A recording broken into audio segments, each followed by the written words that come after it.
Hello, and thank you for joining me. Today, we're painting one of Alaska's cutest little survivors, the Arctic fox. Let's begin by gently erasing our sketch lines. Since Arctic foxes are naturally white, we're actually going to focus on painting the surrounding landscape first, allowing the environment itself to help define the shape of the fox. We start by applying a diluted layer of paint to the ground and surrounding landscape. In this piece, that includes the rocky terrain, a tree, and a soft blue sky.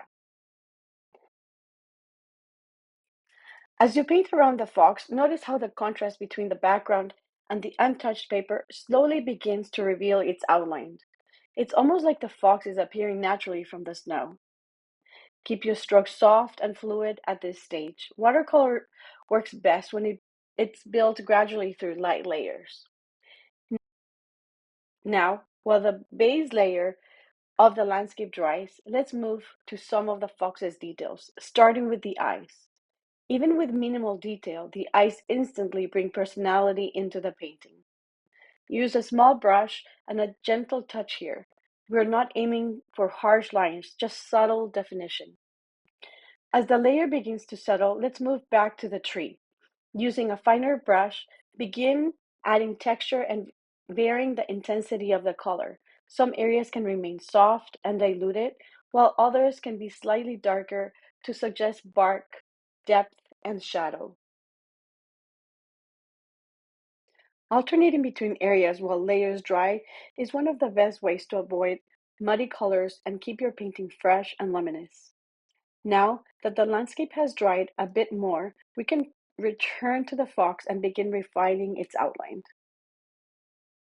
Use delicate strokes to suggest the softness of the fur rather than painting every individual hair. Sometimes less detail creates a more realistic effect, especially with white animals in watercolor. And speaking of Arctic foxes, here's a fun fact. During winter, their fur becomes incredibly thick and insulating, so effective, in fact, that they can survive temperatures far below freezing. They even curl up into a fluffy little ball and wrap their tail around themselves like a built-in blanket. Yes, they're incredibly resilient animals, but they also made this painting series simply because they are unbelievably cute. Next, we'll focus on the rocky ground, using darker and slightly more saturated brushstrokes. Begin adding shadows and the jagged texture of the terrain.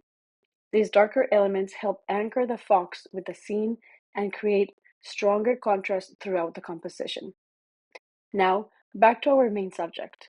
Using a thinner brush loaded with less water for more control, begin adding detail to the fox's face.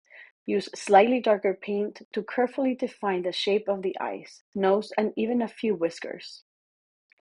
These tiny details create contrast and help the expression come alive. At this point, step back occasionally and look at the balance of the piece. White subjects in watercolor often rely more on shadows and surrounding contrast than on the subject itself. Now, just for fun, let's add some snow. Make sure the painting is fully dry before doing this step. Then, using more saturated white paint, lightly splatter or brush in soft snow details across the scene. It instantly adds movement and atmosphere, making the environment feel colder and more alive.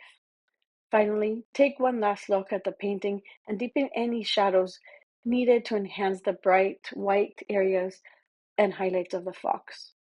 Sometimes the secret of painting white isn't adding more white, it is adding the right shadows around it. Continue refining slowly and intentionally. Let the watercolor settle naturally as it dries. And when the Arctic fox feels soft, curious, and perfectly at home in its snowy landscape, that's when you know your painting is complete.